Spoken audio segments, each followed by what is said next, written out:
Hello, and thank you for joining us today on the Gentle Art of Crushing It show, where we focus on learning and sharing with our listeners all there is to know about how to create success in our lives.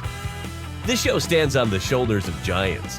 Our mission is to empower and inspire our listeners to create the life of their dreams whilst having a blast in the process. Let's celebrate life together. Welcome to the show. Welcome back to the Gentle Art of Crushing It podcast. My name is Randy Smith, and I'll be your host today. And I'm really excited to have Brian Kochendorfer with us today. Brian is the principal of ARC Equity Group. He is a multifamily operator based in Chicago, and he's got 700 units spanning across Indiana, Ohio, Wisconsin, and Illinois. And he's got 17 years experience in commercial real estate with over $900 million in transaction experience. So, Brian, welcome to the show. Excited to have you here. Thanks, Randy. Really happy to be here. Awesome. Well, let's jump right in, Brian. I kind of gave the Reader's Digest version of your background, but can you tell us a little bit more about yourself and how you found yourself as an operator of 700 units? Yeah, so I'll go back to when I got started in real estate. It was 2007, and I left a job in commercial insurance. I just wasn't enjoying it. I always had interest in real estate, even as a kid, just cleaning hallways and cutting grass for a six flat that my parents had nearby where we lived. Okay. And I decided to jump into it as a broker. And the middle of 2007, as you know, was not the best time to be a broker. So my first few years were really, really tough. And, I paid bills by working nights and weekends at a restaurant. But I just knew that if I could stick through it, I could have success here. And I was doing a lot of retail and office leasing my first couple of years. Then in 2010, I switched over to multifamily exclusively. And between 2010 and 2020, I built up a team in the suburban Chicago market. We were focusing mainly on selling properties anywhere from 10 units up to 300 units in that $1 to $30 million range. And, by the time it got to 2011, 2012, the market had turned, transaction volume had really picked up. And by the time everything started smoothing out, I had built up a lot of relationships and was able to really take off from there. So I switched over from a broker to an investor really in 2019, 2020. I had started investing as a limited partner, as a passive investor in 2016 and 2017, did a few deals that way. And then in 2018, we formed ARC Equity Group and started acquiring our own properties in 2019.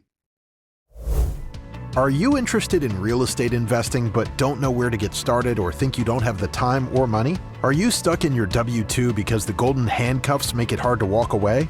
If this sounds like you, check out impactequity.net and schedule some time to talk with the founder, Randy Smith. Randy went from massive income to leaving his W-2 through passive income, and he can help you do the same.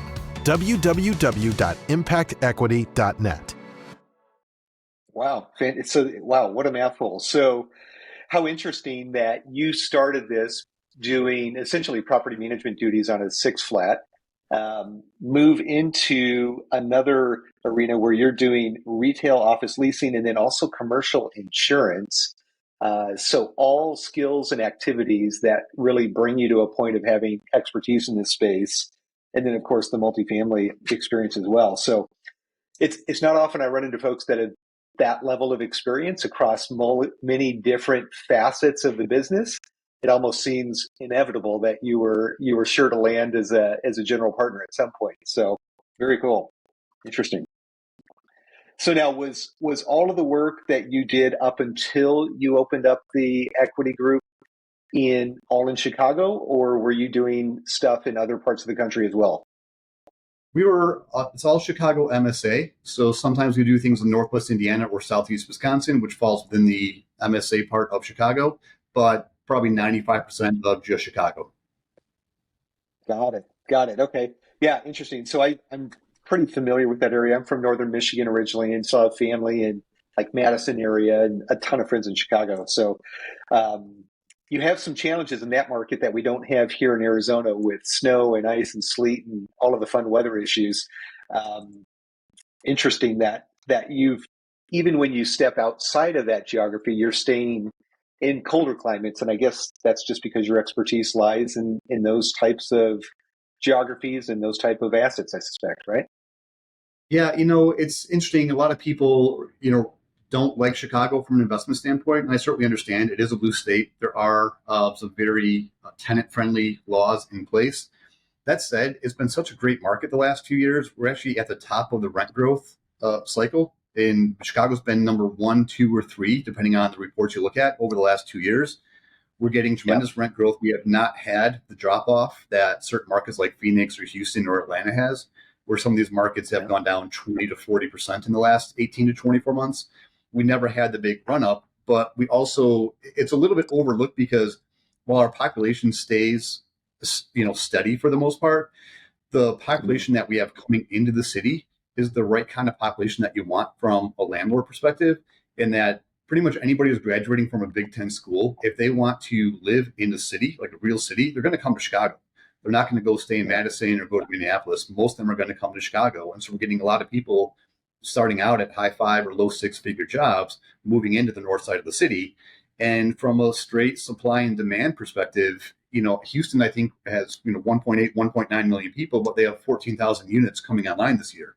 Chicago has 2.7 million people. We have 4,000 units coming online this year. So the supply demand metric is really, really in favor of Chicago. But I also like the Midwest in general. I started investing in Indiana and Ohio specifically. I wanted to invest somewhere where they did have a little bit more landlord-friendly laws, as well as somewhere that I can get to within a day and back if I needed to get out to the property. And just given my brokerage relationships, I had a lot of, property management and contractor relationships in those markets already. So I just wanted to leverage what I already had in place. Yeah, interesting. So, in my experience, generally Midwest markets are higher cash flow with less appreciation. I think you alluded to that when you were talking about the upside piece. What are you seeing in multifamily today? My understanding is that cash flow is just as challenging in some of the Midwest markets today as it is in some of the Sun Belt markets. What are you seeing at the front line there?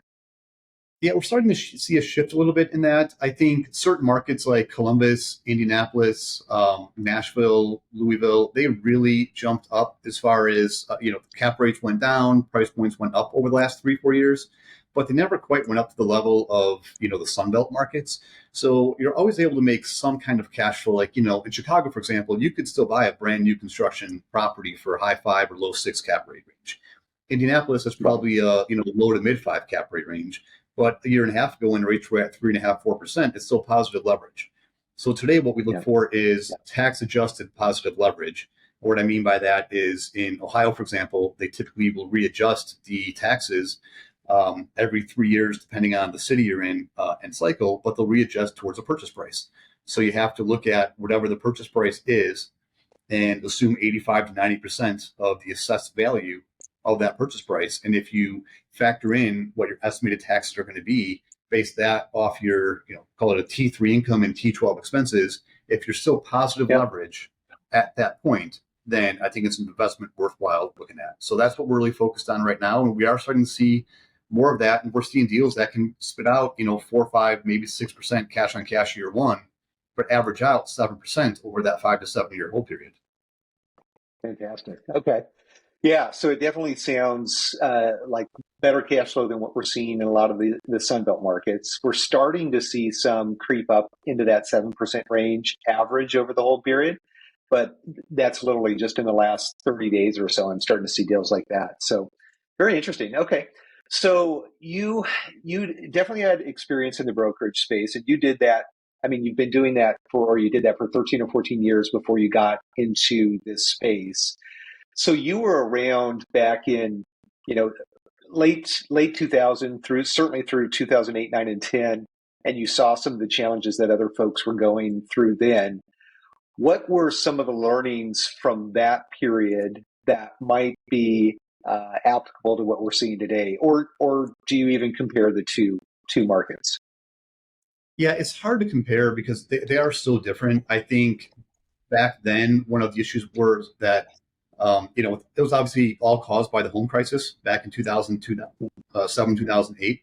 So at the time, there was no debt out there. Lenders did not want to lend on anything. Nobody wanted to buy anything commercial, multifamily. They were terrified to buy. I was in a condo complex out in the suburbs at the time. that everybody bought for over 100. The sales went down to $30,000 or $40,000 per unit, and then fast forward 15 years, are back up to $150,000, $200,000. So there's people that bought for 30, 40,000 unit, and if they just held on to it and rented it, they were positive cash flow day one, and like 4x their money in a 7-8 year period. What I think I learned was, we saw a lot of people. You got to just almost go into a property with a long-term business plan and not rely on a 2, 3, 4 year exit and hit certain metrics to do that. One thing I do see still in the Sun Belt is anything I underwrite, I really don't underwrite an exit cap under a 6%. I always want to make sure that it can work at least a 6 to 6.5% exit cap. I've seen some deals recently in the Sun Belt where they're estimating a 4.5% exit cap in 3 to 5 years, which maybe that works, but I just feel like you're hoping at that point that the market's going to turn in your favor. So what I learned as a broker was I saw a lot of people come in. The people that struggled, they really put a business plan in place where they needed everything to go right to succeed. And the ones that didn't, they had multiple exit plans. They could hold and refinance. They could, sell if the timing came along. They can recapitalize, whatever it was. But they had multiple options for an exit. And they also were able to adjust their business plan as you go. So we've sold properties, one building we sold 3 times over a 10-year period. And I saw somebody buy it for $2 million, then $4 million, then $6 million over that, time frame. And, we've also seen some, really poor operators do well in a good market. So it shows you how much a good market can bail out potentially a bad operator. And I think that's also what caused the situation that we're in today is there was a lot of people who, probably shouldn't have been buying real estate in 22, but they were buying real estate in 22 because they did so well in the run up from 2018 to 2021. Yeah, no doubt. We're seeing that. We're starting to see investor capital being at risk and people starting to lose money. We're starting to see capital calls. We're starting to see pause distributions like never before. So yeah, certainly a lot of lessons in those years. Interesting though, how you've been able to sit kind of on the sidelines watching others through all of the ups and downs. And now you're into the space. So take me back if you can, when you bought that first piece, you were doing some passive investing, but then ultimately you bought your first asset. What did that look like? Yeah, so our first one was a property in Northwest Indiana. It was a 100-unit property. And I had been going down to Indianapolis, just various meetups, networking events, once a month or so, just meeting people in the market. Met a couple brokers who were pretty active in the Indianapolis area, and they came across a property in Northwest Indiana that they had on the market. Actually happened to know of the selling group because they were also a Chicago group at the time. And we looked at it. We really liked the asset. It was in, I think, early 2019 that we put this under contract. And the business plan was perfect. At the time, we got a Fannie Mae loan, but they did a rehab loan as part of their fixed loan at the time, which is not, it's called the acquisition rehab loan. They don't offer it anymore, but we were able to lock in a 15-year loan at a low 4% interest rate, and that included the renovation escrow funds. So It was just an hour outside of Chicago, but in a small town called Chesterton. A lot of people are moving to Northwest Indiana. We saw the writing on the wall, and that was even before COVID, when people were moving out of the city into some of the pockets in Northwest Indiana. And we did about on a $8.5 million acquisition, just over $1 million in renovations. About a third of it was for exterior CapEx. 2/3 was for interior improvements. We're able to raise rents as we went along, and now it's cash flowing at about 11, 12% annually. Wow, fantastic. And I think you still own that asset because you have not exited many of the acquisitions. So talk to me if you can about that. That is, I think, more common in Midwest markets than we see in some of the Sunbelt states, which is more of an appreciation place. So what goes into the decision to hold on to the asset versus exiting, and pulling some of that capital out? It depends on the initial partnership structure. A lot of my properties we did as joint ventures with just 3 or 4 people in there. And a lot of the people that I partner with, I met through brokerage. So these people were clients that then became friends, then became business partners as we realized that we have the same mindset on investing and our long-term plans. I think for me, everybody that I was around in the brokerage standpoint that was really, really wealthy had owned their properties for 20, 25, 30 years. And these Got it. people built up generational wealth, and they didn't even have that many units, but they just held on to them. And I always had the mindset that the longer you hold a property, the cash flow should go up each year, the debt goes down. So your cash flow is going up while your risk is going down because you know exactly what you have at that point. So, this property we've had since 2019, so we're in our fifth year of ownership. I know every system inside and out, every mechanical system. So I'm not going to be surprised at all in the next 5 years when it comes to CapEx or, surprise issues. And we are going to exit. We're actually exiting 2 this summer. So we'll have 2 exits on our books. We've also recapitalized almost everything that we've owned. So I think I have 14 properties and we've fully recapitalized 9 of them. But at the time that we were doing a lot of these, we were able to put on 7 or 10-year fixed debt in the low 3 to low 4% interest rate range. So at this point, I just have no reason to sell. We have several loans in the 3.5 to 4.5% interest rate fixed for the next 5 to 10 years.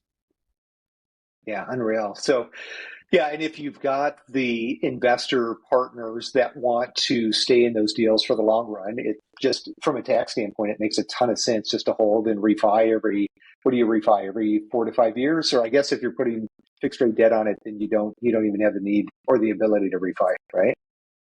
Yeah, so a lot of our initial properties, we did, 24 to 36 month bridge loan while we did the construction. We'd refied out most of them within the first 18 months or so. And then because of the debt market at the time, we put on 10-year fixed debt on a lot of these properties. So if we had, more LP investors, then we would have probably done a 5-year term and then recapitalized out the LPs at the time.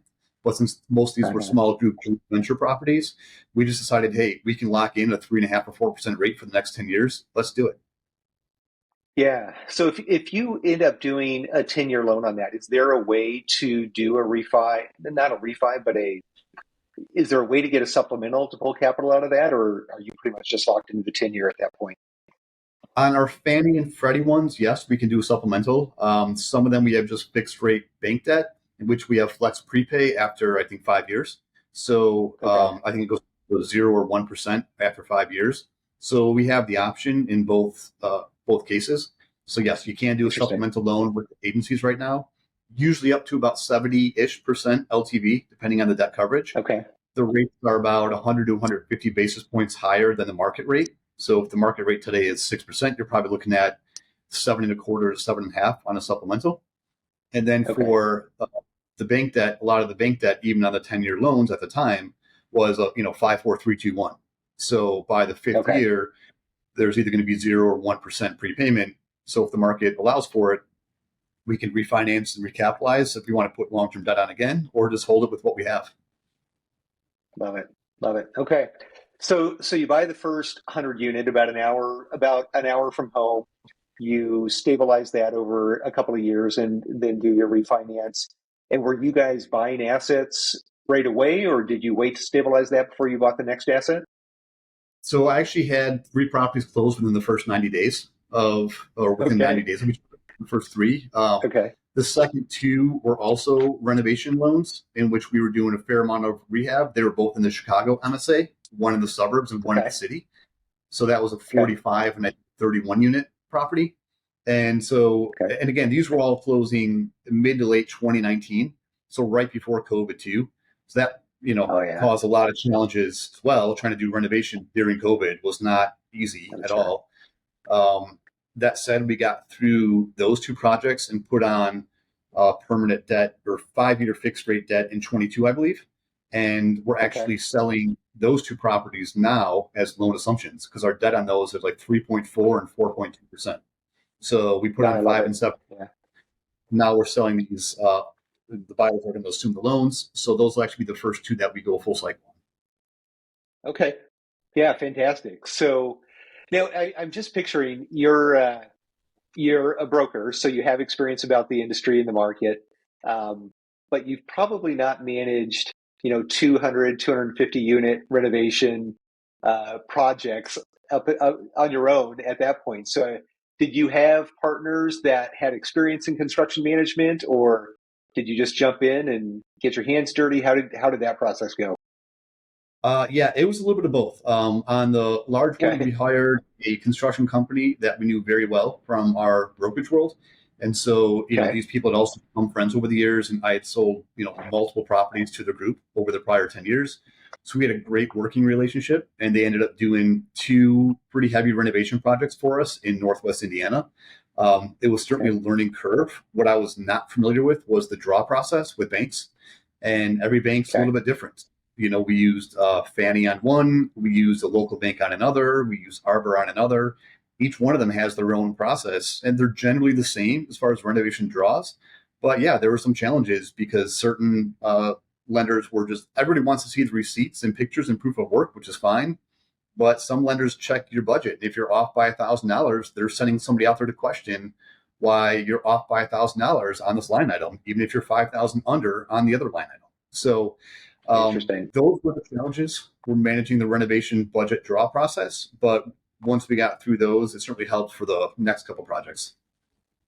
Yeah, I've heard that in some of the larger shops, they actually have personnel that is their full-time job managing the draw process because it can be rather labor intensive and it is unique depending on which operator or lenders you're working with. So yeah, I can only imagine going from a broker position to managing multi-million dollar construction projects overnight. I would imagine there were some sleepless nights and some stressful conversations and um, a lot of uncomfortable moments, I would imagine. So, kudos to you. Great job. Especially during COVID. 2020 was a learning experience for all of us. And so Yeah, that was a tough year to be trying to run, 2 to 3 different renovation projects in the same year. I'm sure. I'm sure. So was the main challenge just getting workers and staff on site to do the work, or were there issues with the cities and permitting and all of that as well? There were two challenges. One was getting people out there to inspect the work that you did. So for the banks that needed to inspect, like one of them was in New York, they couldn't fly people out because everything was shut down for a few months. And then the second Wow. issue was we had initially planned on raising rents for people to the level that they wouldn't move out, so we could renovate those units, but people weren't moving during COVID, so everything Yeah. really shut down for from March until really end of 2020. And it was really hard to get people to move out to turn the units to the level that we Yeah. wanted to. So thankfully, when 21 came around, we were able to raise rents enough where we were almost getting our renovation projections without renovating, where we were moving Wow. people into renovated units, like from the same complex, but they were taking a nicer unit. So we'd offer them, hey, do you want to move into this new upgraded unit for the same price for a year or whatever the case was? Then we would renovate that unit. So it just took a longer time to renovate than we had anticipated. That was probably the biggest challenge.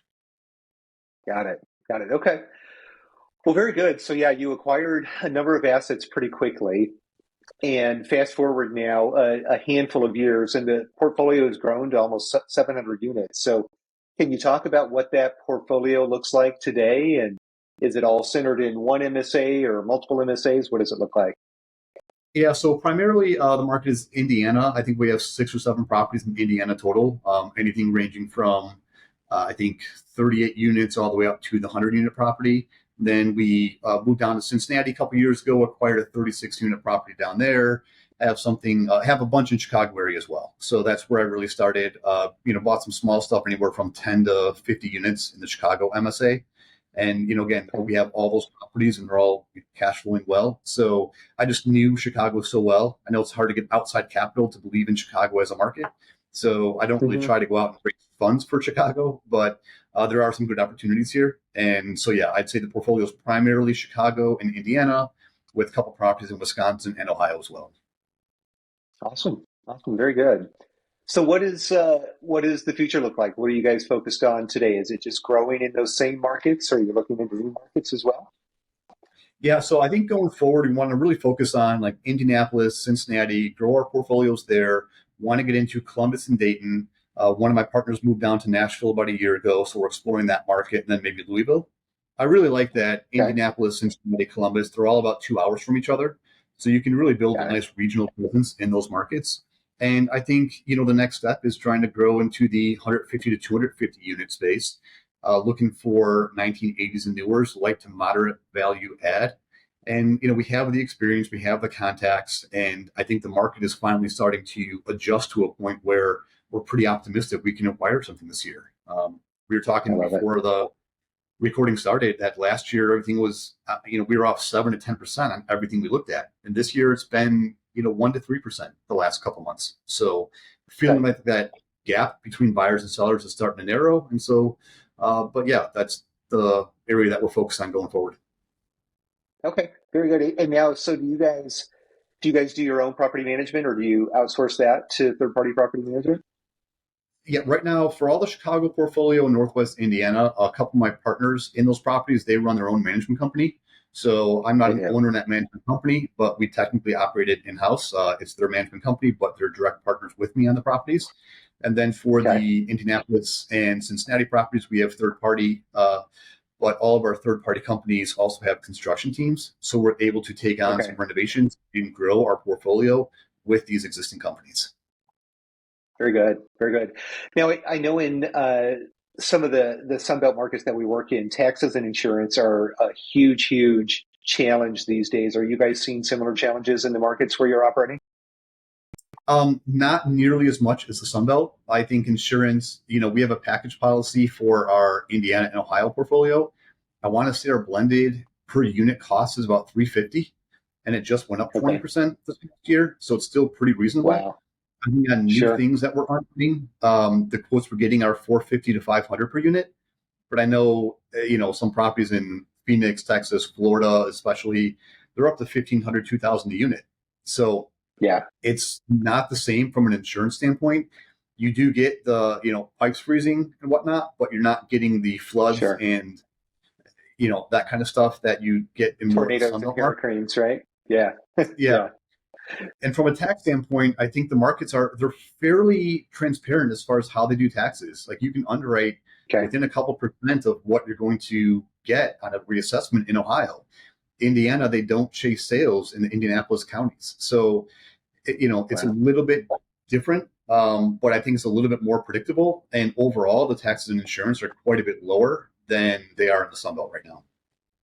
Yeah. Yeah, no, it sounds to me like there's not a lot of surprises other than certainly weather, I would imagine, causes some challenges and you have some added expenses there. But for taxes and insurance to be as stable and transparent as they are, that would be really attractive. So you might be turning me on Chicago and Midwest markets.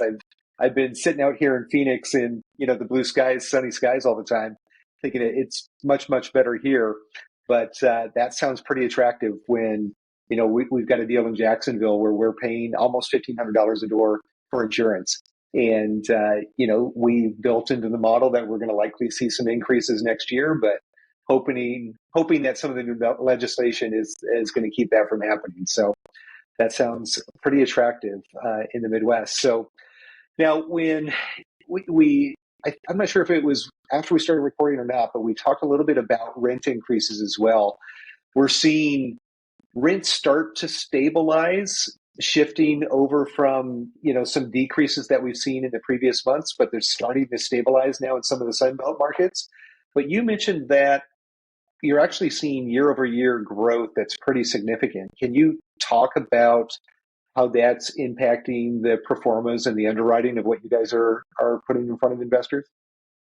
Yeah, so our Indianapolis property, we just had a property management call last week. We're getting 7% on renewals right now and 10% on tradeouts. Our Northwest Indiana stuff and Cincinnati stuff is closer to 5%. So we're still getting good, market increases. I'm still underwriting at 3% rent growth, but I want to be careful too. I look at the current average rents. And when I'm looking at a new property, I look at what the last 3 or 4 leases of each unit type have rented at, not so much the broker pro forma. I want to see what they're currently attaining, and I'll use that for the market rent going forward. I'll usually add on 3% starting in year 1, but then we do a loss to lease. So I do believe 3% in the Midwest anyways is pretty conservative still. I'm not one to do 4, 5, 6% rent growth. But yeah, I've been doing 3% consistently, and so far we've overshot all of our rent projections, and I'd rather have it that way than undershoot them. Sure. And what about expense growth? What do you do for your year-over-year expense growth? Yeah, once the taxes and insurance are adjusted to market, we'll do 3% on every other expenses. And we've been Okay. in that 2 to 3% range, except for tax and insurance. Insurance went up Okay. 40% even on our portfolio in the last 2 years. Taxes, we adjust based off of, the acquisition price, and, new assessed value. We'll underwrite to that and get anywhere from 80 to 100% of the purchase price. We'll assume that's what the new assessed value will be. And then all of the utilities and, repairs, maintenance, et cetera, we're doing a 3% increase on those. Got it. So very, very conservative. Yeah. To get 3% year over year in Phoenix or Texas, most of the markets where we operate, would be considered very, very aggressive if you saw that in underwriting. So to hear that's conservative in your market, that's very appealing as well. So you're making a pretty good case for investors to at least want to see what those deals look like that you're doing. So, well, let's do this if we can. I do have a few questions that I'd like to ask everybody before we wrap up the podcast. But is there anything else you'd care to share with the audience before we get into those final questions? Yeah, I would say just a couple of tips on dealing with brokers. My background was as a multifamily broker for 13, 14 years. And I think there's a lot of people that try to reach out to brokers and just expect to get off-market deal flow and, hey, give me the off-market 8 cap in the A+ market. I think when you call a broker, you email them, and that's what you're asking for, you lose immediate credibility. But I would just tell people, if you're just getting started, especially in a new market, you want to really figure out who the top 2 or 3 brokers are in that market and build a relationship with them. Get in the market, tour properties with them, shake their hands, meet them face to face. Brokers need property tours to, even if you don't bid on that property, it helps their story with the seller when they go to negotiate the offers, because they can say, hey, we had 15 tours and 5 offers, and here was the feedback. So I think it's really important to get in front of the brokers as much as you can. Be specific about your criteria, whether it's, 2000 and 2010, these 3 or 4 markets, these are our, cash on cash return expectations, or whether it's a value add, maybe IRR projections, and then give feedback. It's okay to not bid on a property or not like a property, but don't hound a broker to get a tour, then show up with a tour and just disappear after that. Give them some feedback if you don't like the property.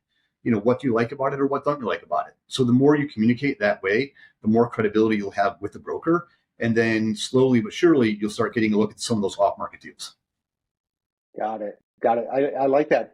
Yeah, because I've always felt that as a potential buyer, that a broker's probably getting dozens of calls. And why would they want to meet with a new guy who doesn't have any acquisitions under his belt? And it's interesting to think that they actually need to show those regardless of whether you're even the ideal purchaser, because that gives them a story to bring back to the seller on what they're experiencing in the marketplace. So yeah, that's really good advice. Thank you for sharing that, and some insight from somebody who certainly has the experience and did it for a decade and a half. So thank you. Great. Well, yeah, let's go ahead then and shift over to the final questions that we like to ask everybody. Understanding that this is a podcast that is geared towards the new or newer passive investor, what type of educational resources or favorite books or podcasts would you suggest for the newer passive investor? I would say books and podcasts. Joe Farrell's book, Best Ever Apartment Syndication book. That's a great one. It just really explains everything that you need to know about the apartment syndication process. One of the first books I read too was I think it's Robert Kiyosaki's Tax-Free Guide to Wealth. And they talk a lot about the benefits of the tax benefits of real estate in there. So I think those are 2 books that are, really beneficial and must reads for anybody who's just trying to learn about this industry. Love it. Yeah, great books. We've heard both of those mentioned a number of times. So audience, if you're hearing that, there is a theme. Both of those books are highly suggested by experienced operators that are actually doing what you're trying to do. So, all right, next question. You and I are affiliated with a group called GoBundance, which has a pillar that is centered around bucket list adventures. So I'm curious, have you recently checked a bucket list item off of your list, or is there one that you're hoping to in the near future? Yeah, I actually just checked off St. Lucia. It was the first time I had been anywhere in the islands or Caribbean. And so we, wife and I went there just recently, actually got married. That was our honeymoon spot, was in St. Lucia. So that was awesome to experience. And next year, we're hoping to take a trip to Asia, which was another big one on my bucket list. So interesting. Anywhere specific in Asia that you're hoping to go to? We're going to be probably looking at Philippines and maybe Thailand.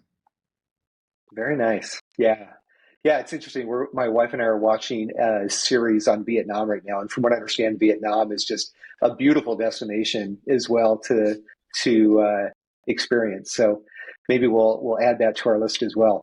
Interesting. Yeah. And I love when I hear travel things too. St. Lucia is one that I've been wanting to go to for probably decades, but my wife and I are leaning more towards European vacations and trying to hit other bucket lists instead of going back to all of those warm destinations. But congratulations on the marriage and the honeymoon and all of that as well. So thank you. All right. And then final question, if you had $100,000 that you had to place within the next 30 days and you could not put it in one of your deals, where would you place that capital? Yeah, right now, I really think there's a lot of lending funds out there that have pretty conservative metrics on what they are lending on. And I've been in lending funds since the end of 2022, and it's been paying me very consistently. The reason I like it is not only is it the returns anywhere from 8, 9, maybe 10%, depending on the fund that you're in. The returns are very solid. They're monthly like clockwork, and they're fairly liquid. You can usually get your money out within 90 days. I think most of the funds average 30 or 40 days liquidity, even though they have the right to hold it up to 90 days. So it's fairly liquid. It's pretty safe. And I've been very happy with one that I've been in. So I would say lending fund is a good option. Are you comfortable sharing which one you're in? I'm in the DLP fund. Perfect. I was assuming that that's what you were going to say. Impact Equity, my organization, we actually have a feeder fund into DLP as well. And we've had the similar experience you have and nothing but positive things to say about it. So it's always nice to hear when we've got an experienced investor like yourself putting their stamp of approval, and obviously not giving investor advice, but giving your stamp of approval on something that we're doing as well. So, well, very good. Well, thank you so much, Brian. It's been a pleasure getting to know you a little bit more here on this call, hearing more about your business and how you were able to take a bunch of different positions and expertise that you had in previous careers and apply those to create a very successful portfolio, not only for you, but for your investors as well. So, Brian, thank you so much for being on the show. I really appreciate it. Yeah, thanks for having me. It was great to chat again. Awesome. All right, and to the listener as well, we continue to urge you to continue that education journey, but more important than that, we urge you to make a decision and invest in your first passive investing opportunity. Both Brian and I are convinced that once you do, you will wish you had started sooner. And, that seems to be the experience that most passive investors have. So we'd encourage you to consider that as well. So again, thank you so much for joining us today. And be sure to join us again next Thursday for another great episode. Well, there you have it, ladies and gentlemen. Another episode of The Gentle Art of Crushing It. It was an amazing episode. We know we sure learned a lot, and we hope you did as well. We want to take a second and thank you so much for viewing or listening to this episode. And please just know that we only ask for one favor, and that is to make this life magnificent. Thank you, and have a wonderful day.